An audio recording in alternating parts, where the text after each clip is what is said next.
I want to talk about the 7 relationships every prime contractor needs. Now, I'm not going to talk about the traditional relationships. Today, I hope to introduce you to some new relationships. Now, when you meet your elected officials, a couple of things I want you to talk about. I want you to talk about your FTE. That's a big fancy word, or full-time equivalent. I want you to develop a relationship with the Performance Improvement Council. Now, to my knowledge, I'm probably the first YouTube channel to talk about the Performance Improvement Council.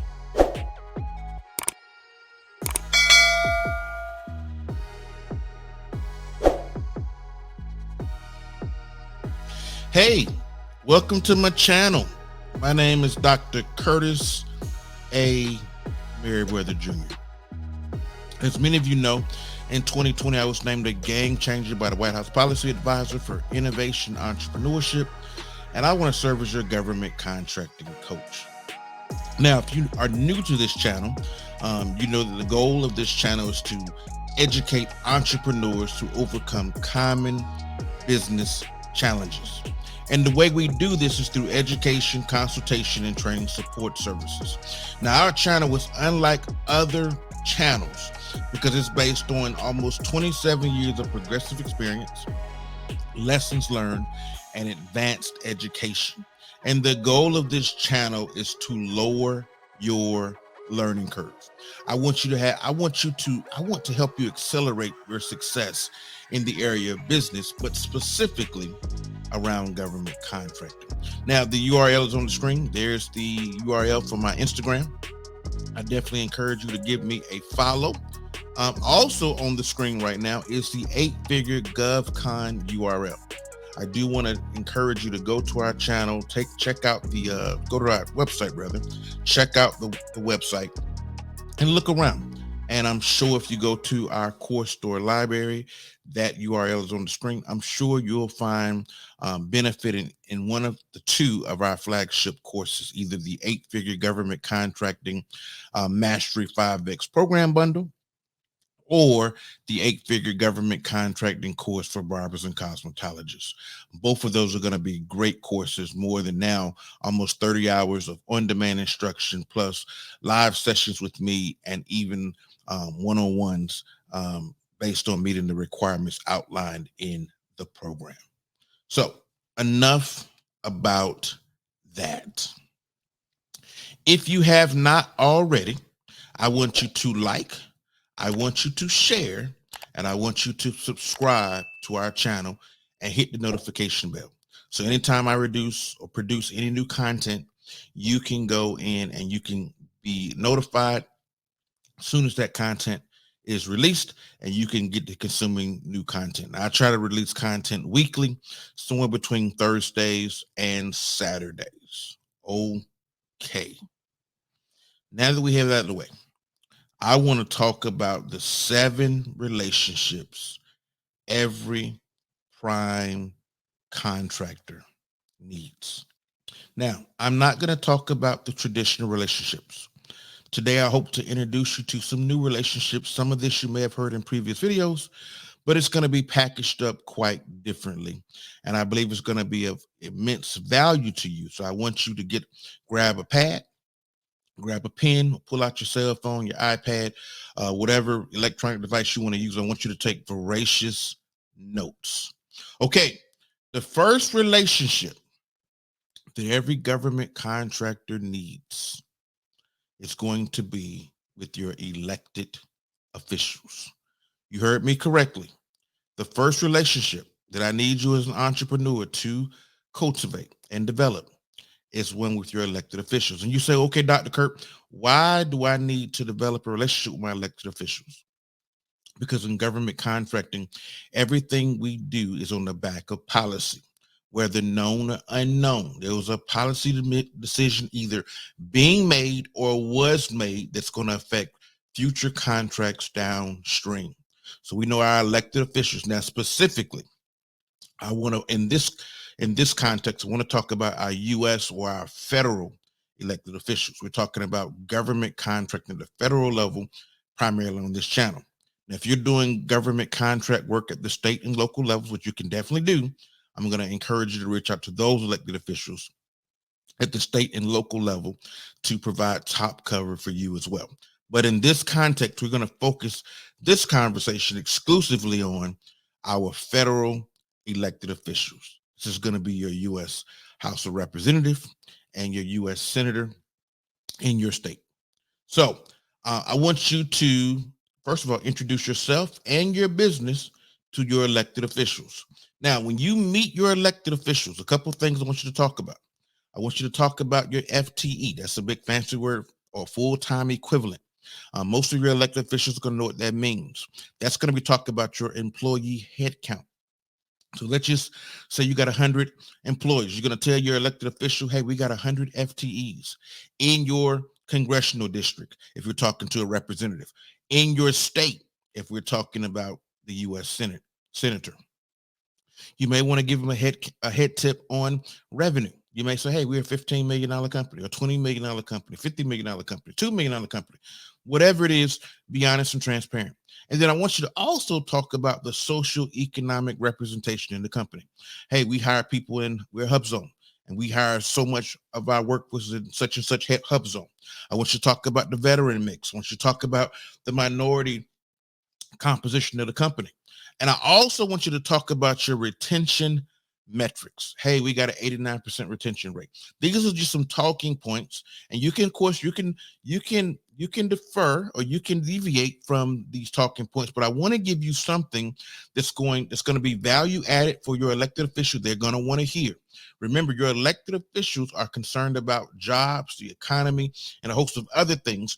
But as an entrepreneur, I want you to focus on what your business is doing to help to provide economic stimulation in their state, if we're talking about a senator, or in the county or region, if we're talking about our House of Representative lawmakers.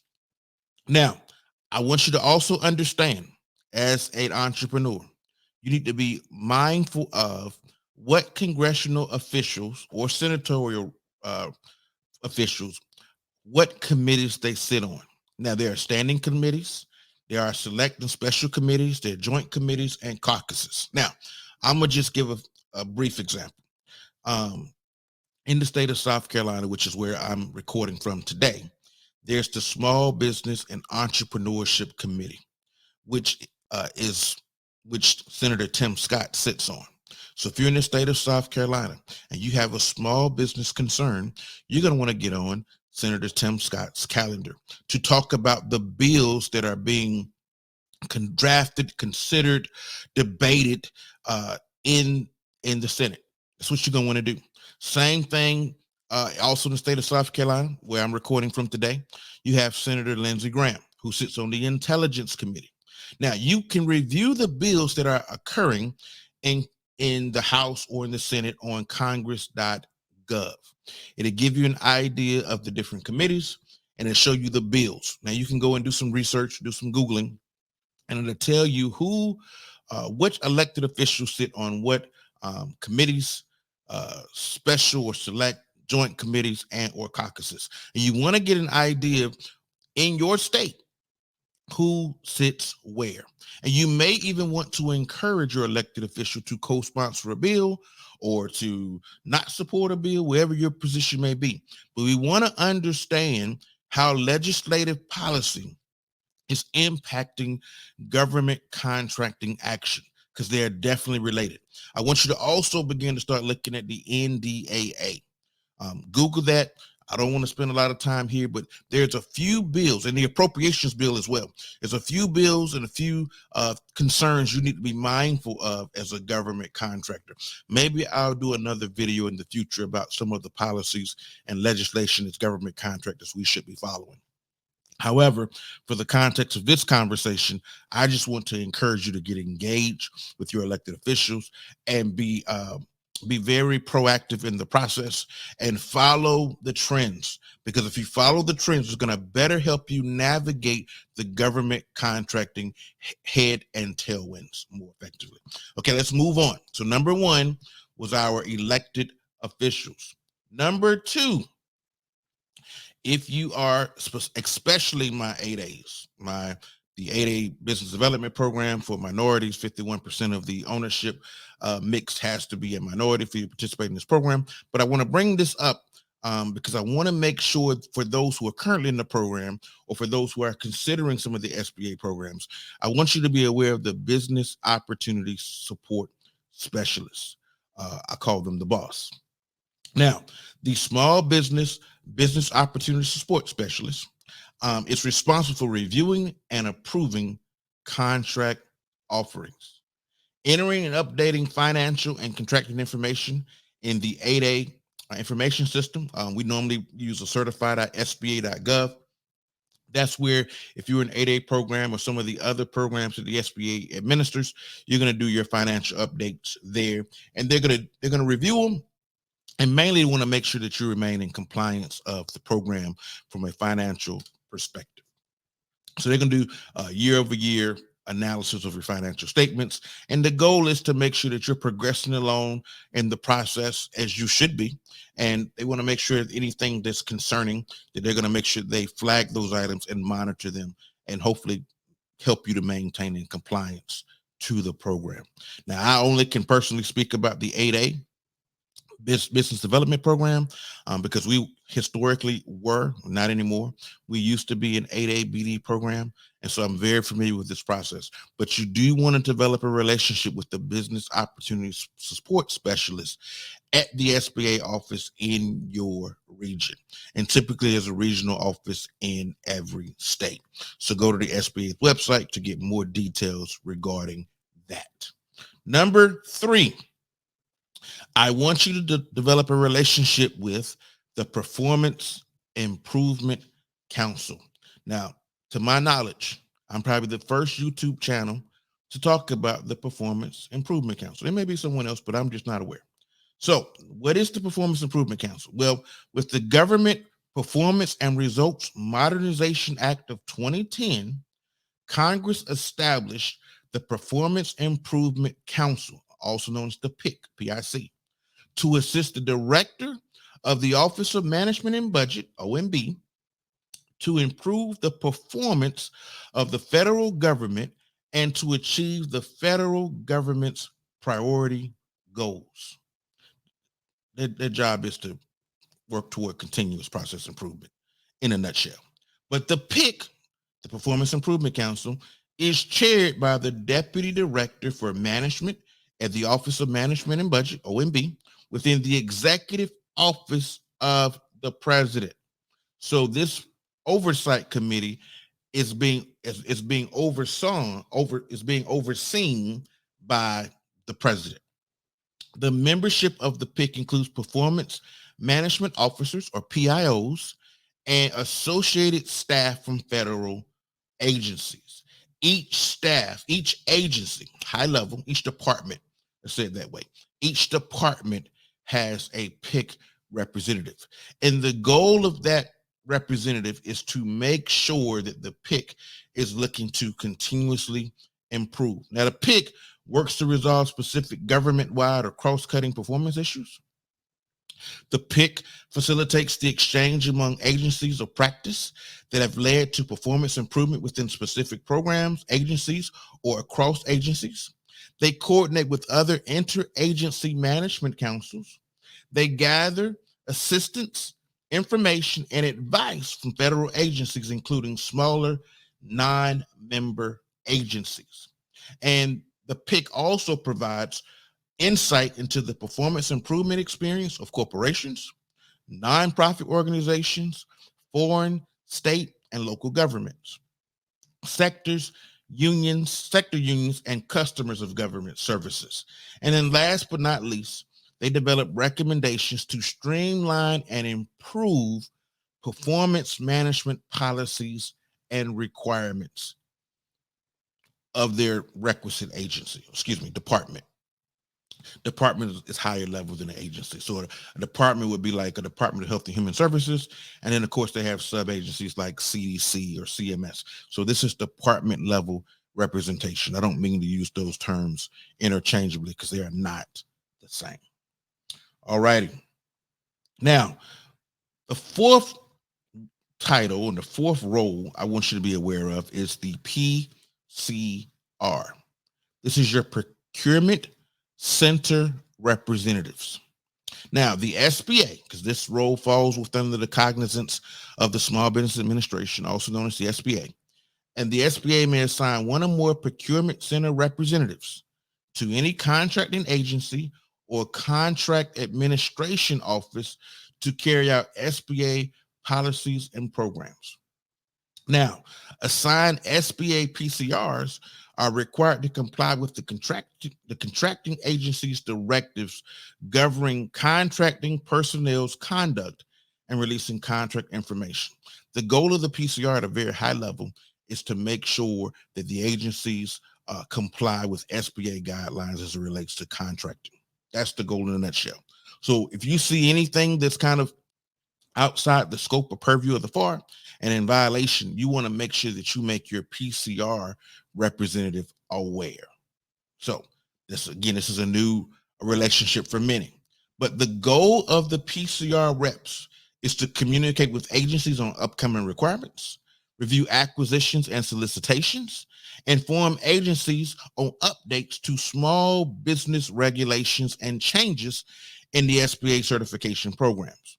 PCRs assist agencies in meeting their small business goals through training, counseling, and technical assistance. PCRs also review subcontracting plans for compliance prior to an award. So anytime you have a very large or a full and open competition, there's always, especially large opportunities, a subcontracting plan. The job of the PCR is to work with the small business director at the agency, so agency specific small business office, to make sure there's compliance to the subcontracting plan. Now, some agencies do this better than others, but the PCR, they have insight into the subcontracting plan, and you want to talk to your PCR and your agency specific rep, especially if your large prime is not complying with the subcontracting plan that they submitted when responding to an RFP, especially one that was awarded. Now, just a little, let me go down a little side trail for a moment. When you submit a response to an RFP, and then you have to sign the standard form at the beginning, anything that's in that proposal is a contractual relationship between the agency and that prime contractor. So it is problematic when the prime does not adhere to the subcontracting plan in place. Now, there may sometimes be reasons for why the subcontracting plan may not be being adhered to. I won't go down a rabbit hole about why that may be today, but if there's a situation that is not understandable and reasonable, your PCR and your agency specific small business office are going to be instrumental in helping to make sure that the small business contracting plan is being, number one, the prime is in compliance, and then number two, you want to see if they can get some enforcement from on high at the higher levels of the agency through the PCR and the small business office at the agency. Let me keep moving. They receive, this is the PCR, they receive copies of cure or show cause notices of small business firms headquartered in the PCR's territory. Contract firms to offer assistance if needed. So what does that mean? What it means is when your contract is in jeopardy, you are not performing. You don't have a strong enough or a robust program management plan in place, or maybe there's a host of other issues going on. The PCR will be at least notified in that process when your contract is in jeopardy. So before a contract typically goes in jeopardy, the agency will typically send what we call a cure notice or a show cause notice. Most time it's called a cure notice, but a cure notice so that you can remedy any potential problems associated with your contract. The government does not want to terminate your contract, but they do have a fiduciary responsibility to properly steward taxpayer money. So if you're unable to remedy the cause for the cure notice, then your contract is probably going to be terminated for either default or for convenience. And you can go back and watch previous videos where I talk about the difference between the two. And then last but not least, the PCRs reviews buying office. So the customer and the buyer, not always the same, but they review buying office, small business policies and procedures. So definitely go and learn more about the role of a PCR. This is not a role you typically hear YouTubers and government contractor influencers typically talk about. But our goal on this channel is to give you information that you're not going to hear on a lot of those other channels. But moving on. Number 5, you have the agency specific, and I kind of alluded to this in my previous point. You have the agency specific small business office professionals.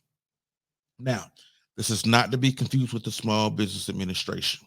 The Small Business Administration oversees, small business operations at a very high level, lending programs, education, kind of training and equipping, that kind of stuff.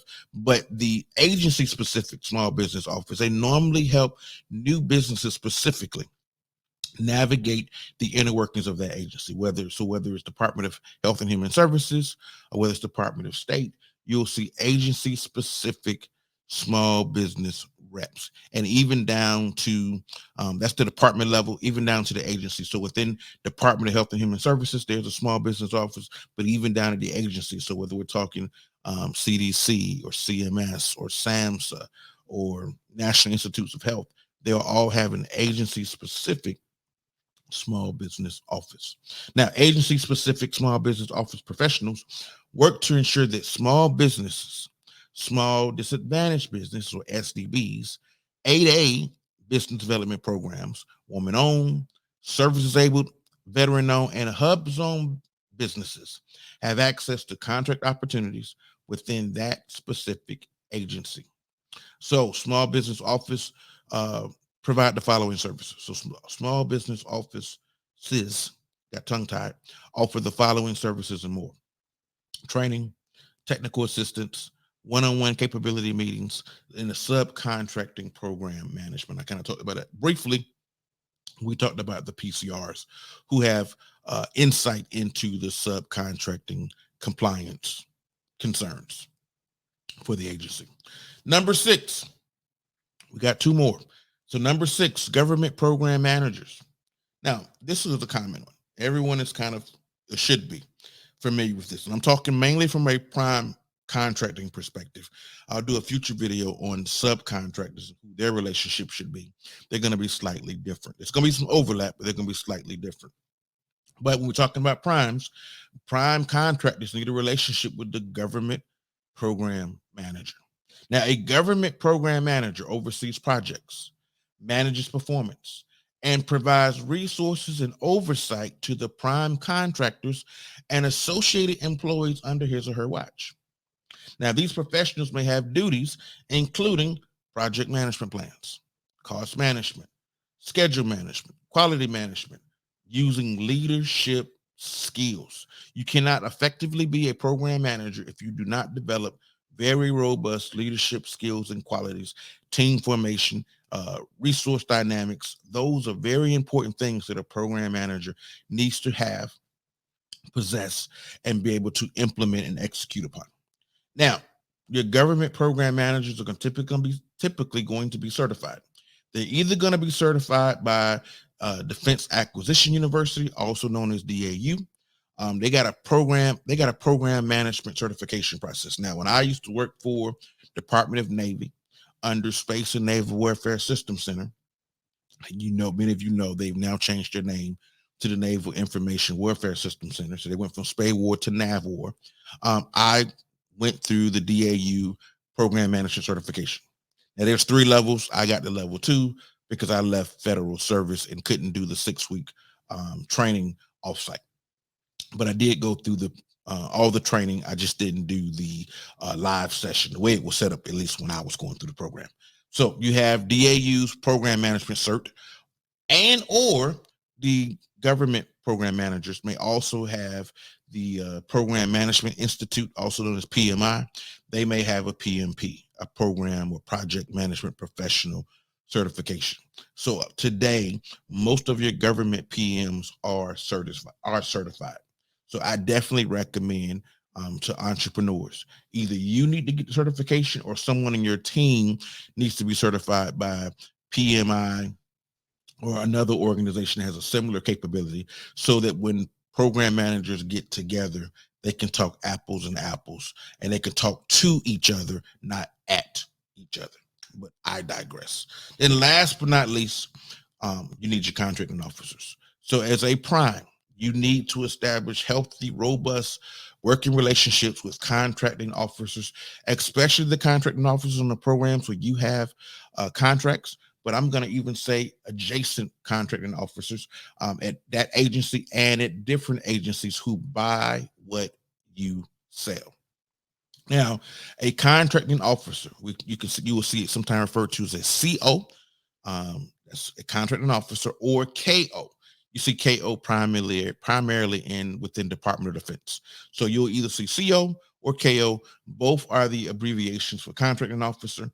But a contracting officer is a person who can bind the federal government to a contract.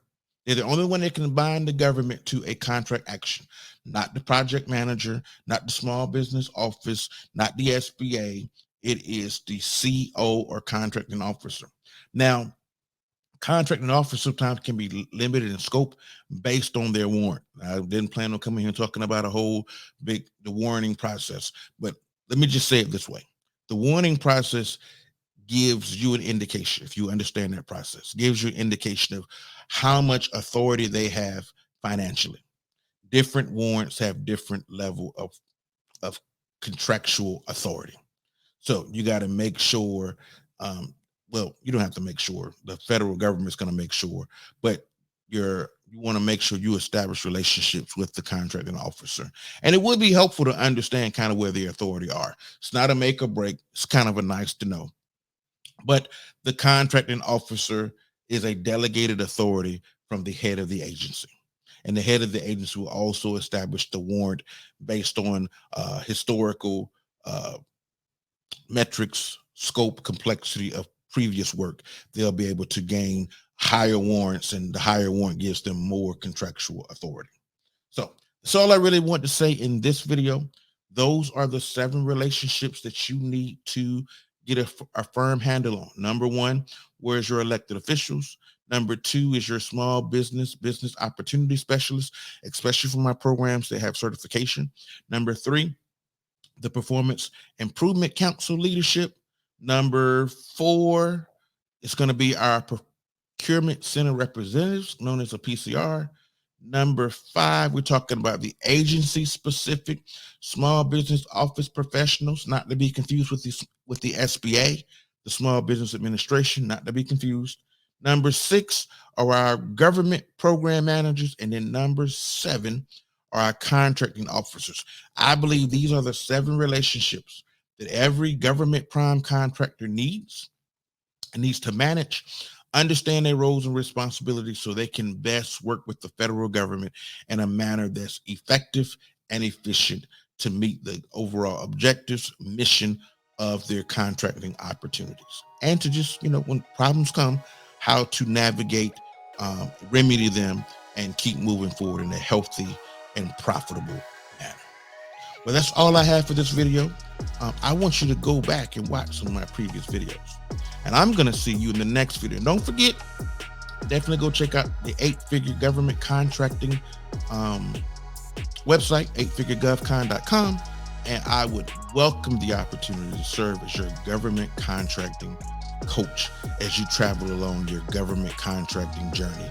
There is no need to travel alone. Until next time.